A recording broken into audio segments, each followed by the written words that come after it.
하나님 말씀 신명기 28장 15절에서 35절 말씀을 함께 보겠습니다. 구약 성경 304쪽입니다. 네가 만일 내 하나님 여호와의 말씀을 순종하지 아니하여 내가 오늘날 네게 명하는 그 모든 명령과 규례를 지켜 행하지 아니하면 이 모든 저주가 네게 임하고 네게 미칠 것이니 네가 성읍에서도 저주를 받으며 들에서도 저주를 받을 것이요 또 네 광주리와 떡반죽 그릇이 저주를 받을 것이요 내 몸의 소생과 내 토지의 소상과 내 우양의 새끼가 저주를 받을 것이며 네가 들어와도 저주를 받고 나가도 저주를 받으리라.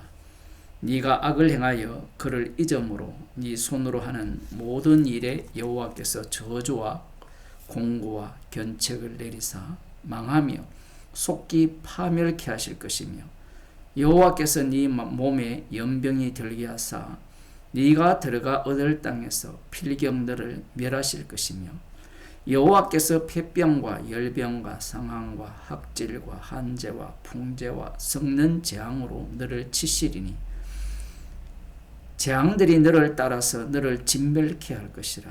내 머리 위의 하늘은 노시 되고 내 아래의 땅은 철이 될 것이며 여호와께서 비 대신에 티끌과 모래를 네 땅에 내리시리니 그것들이 하늘에서 내 위에 내려서 필경 너를 멸하리라. 여호와께서 너로 네 대적 앞에 패하게 하시리니 네가 한 길로 그들을 치러 나가서는 그들의 앞에서 7길로 도망할 것이며 네가 또 세계 만국 중에 흩음을 당하고 네 시체가 공중의 모든 새와 땅 짐승들의 밥이 될 것이나 그것들을 쫓아줄 자가 없을 것이며 여호와께서 애굽의 종기와 치질과 괴열병과 개창으로 너를 치시리니 네가 치료함을 얻지 못할 것이며 여호와께서 또 너를 미침과 눈멍과 경심증으로 치시리니 소경이 어두운 데서 더듬는 것과 같이 네가 백주에도 더듬고 네 길이 형통치 못하여 항상 압제와 노략을 당할 뿐이니 너를 구원할 자가 없을 것이며 네가 여자와 약혼하였으나 다른 사람이 그와 같이 잘 것이요 집을 건축하였으나 거기 거하지 못할 것이요 포도원을 심었으나 네가 그 과실을 쓰지 못할 것이며 네 소를 네 목전에서 잡았으나 네가 먹지 못할 것이며 네 나귀를 네 목전에서 빼앗아감을 당하여도 도로 찾지 못할 것이며 네 양을 대적에게 빼앗길 것이나 너를 도와줄 자가 없을 것이며 내 자녀를 다른 민족에게 빼앗기고 종일 생각하고 알아봄으로 눈이 쇠하여지나 네 손에 능이 없을 것이며 네 토지 소상과 네 수고로 얻은 것을 네가 알지 못하는 민족이 먹겠고 너는 항상 압제와 학대를 받을 뿐이리니 이러므로 내 눈에 보이는 일로 인하여 네가 미치리라. 여호와께서 네 무릎과 다리를 쳐서 고치지 못할 심한 종기로 바라게 하여 발바닥으로 정수리까지 이르게 하시리라. 아멘. 저주가 쏟아지고 있죠. 어느 정도의 저주인가? 24절에 보면 이러므로 네 눈에 34절에 보이는 일로 인하여 네가 미치리라. 미칠 정도의 저주입니다. 이런 저주 어느 누구도 받기를 원치 않고요. 그 다음 34절까지는 몸에 질병도 있지만 35절에는 머리부터 발끝까지 악한 종기가 난다라는 거예요. 이 말씀을 보면 욥이 생각이 나죠. 욥은 이방인입니다. 이방인이 갖고 있는 축복과 저주관이 어떠한가를 보면 신명기에 나오는 축복과 저주와 일치하는 것을 알 수 있습니다.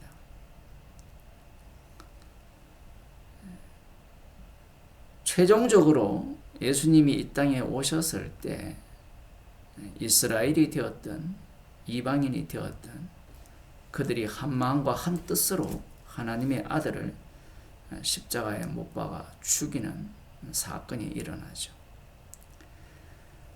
오늘 본문에서 저주를 말씀하시는데 방금 말씀드린 바와 같이 이방 나라도 축복과 저주에 관해서는 전문가들입니다.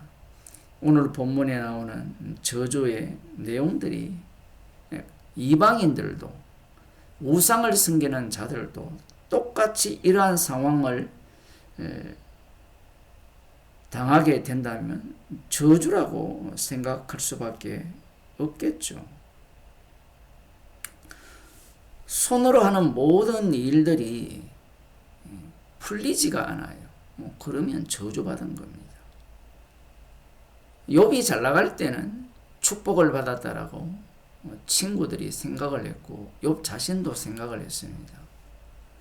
하지만 하늘에서 하나님과 마귀의 내기로 인하여서 욥이 오늘 본문에 나오는 이러한 저주를 당하게 되니까 하나님으로부터 저주를 받았다.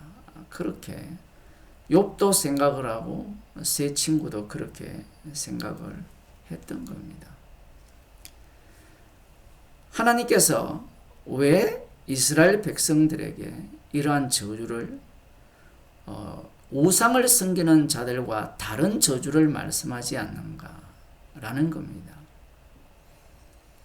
어제 시간에도 그런 말씀을 드렸습니다만 축복을 이야기할 때도 차라리 여호와를 믿는 것이 축복이다 이렇게 말씀을 하시면 이방 나라와 변별력이 있죠.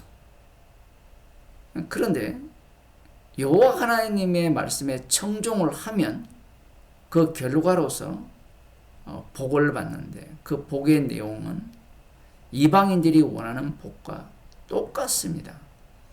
그리고 여기에 나오는 저주도 마찬가지죠. 하나님의 말씀을 청종하지 않으면 저주를 내리겠다라고 말씀을 하시는 겁니다.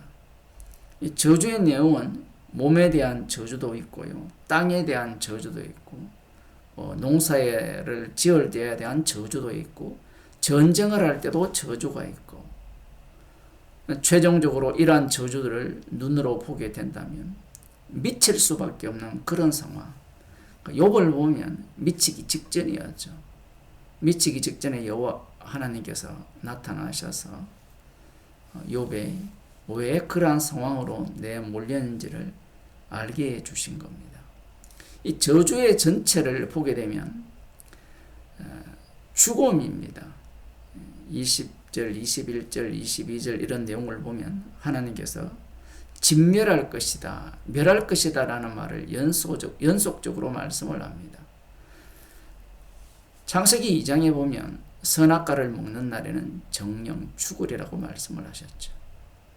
정령 죽으리라는 말씀의 의미가 어떠한가 라는 겁니다. 그 정령 죽으리라는 의미를 신명기 말씀을 통해서 보게 된다면 저주를 받는 것이 아닌가 이렇게 생각할 수 있을지 모르지만 이방인과 이스라엘은 달라요. 이방인들 같은 경우에는 축복을 받는다 하더라도 오래 살고 자식이 잘 되고 전쟁에서 승리한다고 하더라도 그것도 정령 죽으리라는 저주 속에 있다라는 것을 우리들은 알아야 하는 겁니다. 이스라엘 백성들이 약속의 땅을 진멸하기 전에 그곳에는 우상을 숭배했죠. 땅이 악한 땅이었습니다. 그럼에도 불구하고 적과 꿀이 흘렀죠.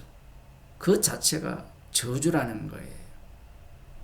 외형적으로 보면 축복일지 모르지만 율법이 없는, 성막이 없는 이방인들은 그냥 사는 것 자체가 저주예요.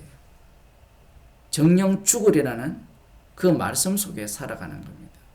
하지만 이스라엘에게 있어서 축복과 저주는 율법과 연동되어 있고요. 율법은 신명기에서는 잘 이렇게 등장하지 않는 성막과 연결이 되어 있습니다. 신명기를 읽다가 보면 우리들은 성막을 놓치게 되고 제사장의 기능을 놓치게 됩니다. 왜냐하면 성막 이야기를 하지 않는 것 같아요. 제사법 이야기가 없는 것 같기 때문에 그래요. 그러나 이 율법과 성막이 만나죠. 거기에 또 제사장이 있고요. 이것을 전체적으로 봐야 되는 겁니다. 그렇게 된다면 축복과 저주라는 것은 어디에서 나오느냐 하면 율법을 지킴으로 축복이 주어지고 율법을 지키지 않음으로 저주가 내린다라고 말씀을 하셨지만 그 말씀은 말씀대로 진행이 돼요. 그래야만 성막의 기능이, 대제사장의 기능이 살아나기 때문입니다. 처음부터 축복과 저주는 어디에서 오느냐 하면 성막에서 오는 거예요. 문제는 신명기 29장으로 넘어가면요, 하나님께서 이들에게 깨닫는 마음을 주시지 않았다라고 하십니다. 무서운 말씀이죠. 아무리 말씀을 하시고 그들에게 눈으로 보고 체험을 하게 해도, 시내산에서, 불붙는 시내산에서 직접 말씀하셔도 깨닫는 마음을 주시지 않았기 때문에 이 말씀을 들어도 깨달을 수가 없다라는 겁니다. 우리들이야 이미 깨달았죠. 성령을 받아서 깨달은 게 아니라 이미 신약에서 말씀을 해주기 때문에 그래요. 이러한 내용들은 성령을 못 받아도 다 깨닫습니다. 가장 어려운 지점이 무엇이냐 하면 이스라엘 백성들이 생각할 때도 저주는 저주고요. 율법대로 살지 않으면 저주를 받게 되고, 이방인들이 생각해도 저주는 저주예요. 그런데 하나님께서는 어떻게 언약을 이루시느냐, 아브라함과 이삭과 야곱에게 하신 그 맹세를, 약속을 이루시는가라는 겁니다. 그것은 모든 인간이 싫어하는 게 뭐냐면 저주예요. 하나님의 말씀을 보면 인간을 미치도록 만들다 하는 거거든요. 미치도록. 요즘은 미친 사람들이 많잖아요. 정신병을 다 만들어놔서 의사들이 돈 벌기 쉬운 시대지만 가장 미친 자들이 자살하는 거거든요. 자기가 자기를 평가하는 겁니다. 놀라운 것은 하나님께서 이 아브라함과 이삭과 야곱에게 하신 맹세를 어디에서 이루느냐 하면 하나님이 말씀하신 저주의 자리에서 이루신다는 사실이에요. 저주는 어느 누구도 받기를 원치 않습니다. 신명기 21장 23절을 보면 하나님께서 이런 말씀을 하시죠. 그 시체를 나무 위에 밤새도록 두지 말고 당일에 장사하여 내 하나님 여호와께서 네게 기업으로 주시는 땅을 더럽히지 말라. 나무에 달린 자는 하나님께 저주를 받았음이니라. 저주받은 자 중에 가장 제대로 저주받은 자가 나무에 달린 자입니다. 예수님께서 이 율법에 명시된 저주를 받은 자로 죽임을 당합니다. 우리는 십자가에 달려 죽으셨다 하죠. 그 단어의 뜻은 그냥 나무 말뚝입니다. 나무에 달려 예수님께서 죽으신 거예요. 인간들이 가장 싫어하는 하나님의 저주받은 자. 이방인은 여기에 빠져야 돼요. 그러니까 유대인들이 가장 싫어하는 게 하나님의 저주예요. 예수님 당시에 남은 자들은, 이 바리새인과 서기관들은 어떠한 삶을 살았느냐.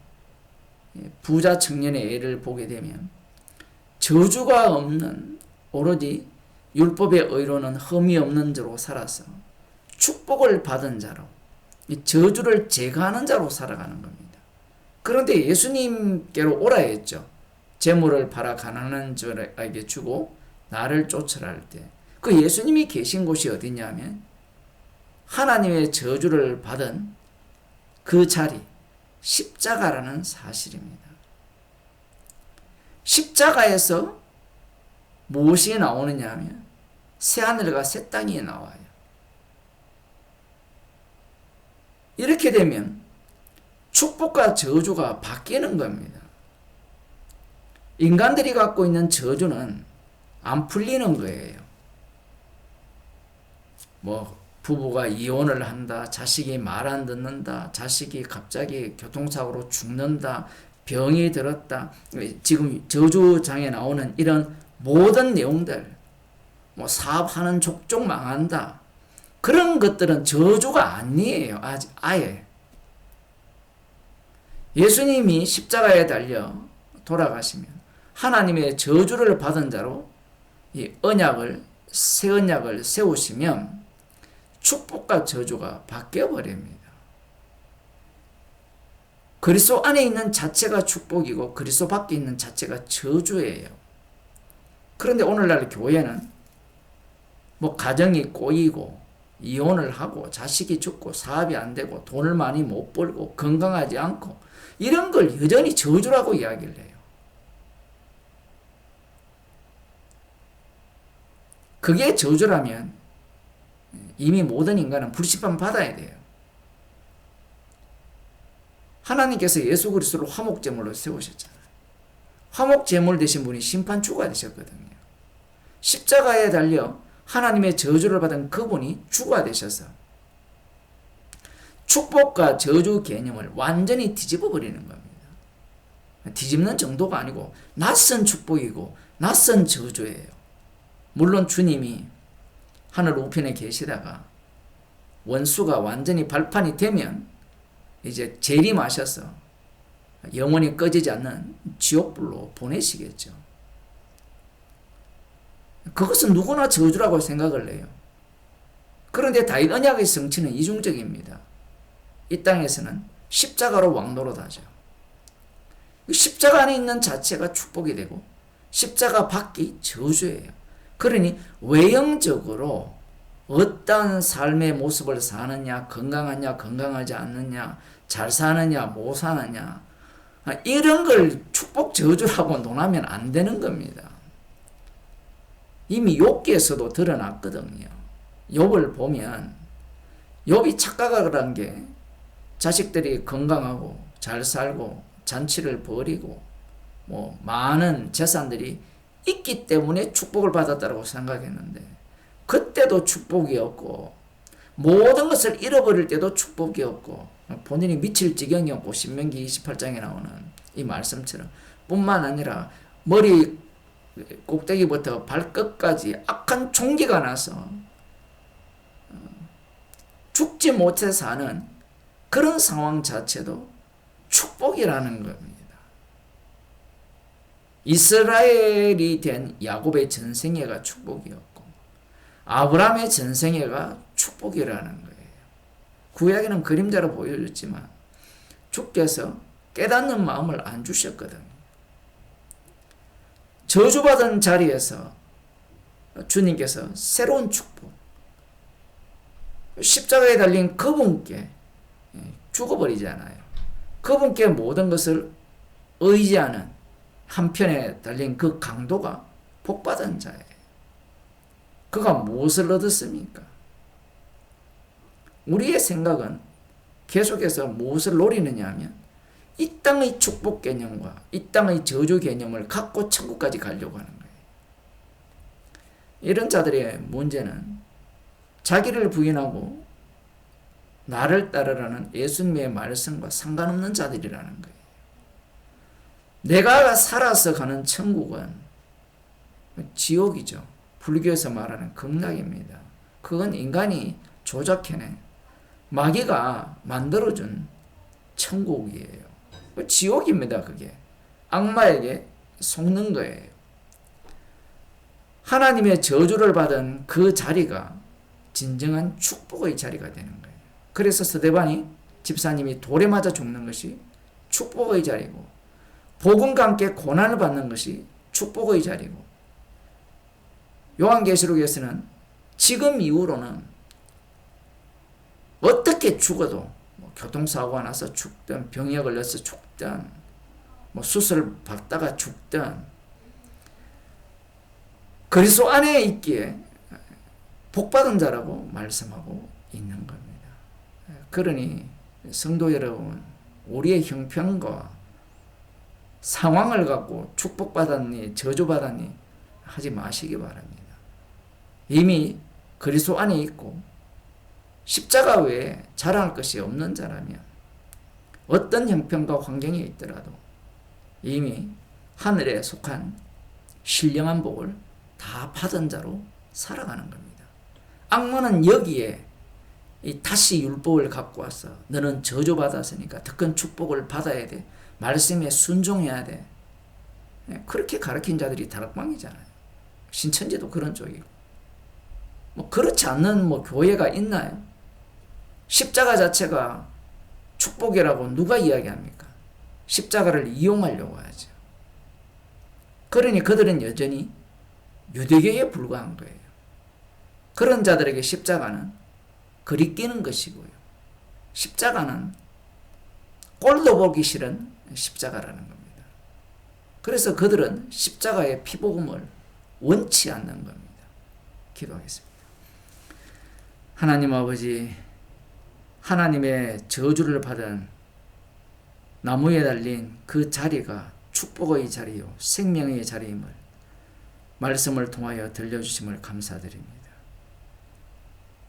인간이 갖고 있는 축복과 저주가 아니라 오히려 그러한 축복과 저주의 사고를 갖고 있기에 하나님의 아들을 십자가에 못 박아 죽인 그러한 유대인들처럼 살지 말게 하여 주시고, 저희들을 긍휼히 여기사 그리스도 안에 있는 자로서 하늘의 복을, 모든 복을 받은 자로서 범사에 감사하며 살아가는 주의 백성이 되게 하옵소서. 예수님 이름으로 기도드리옵나이다. 아멘.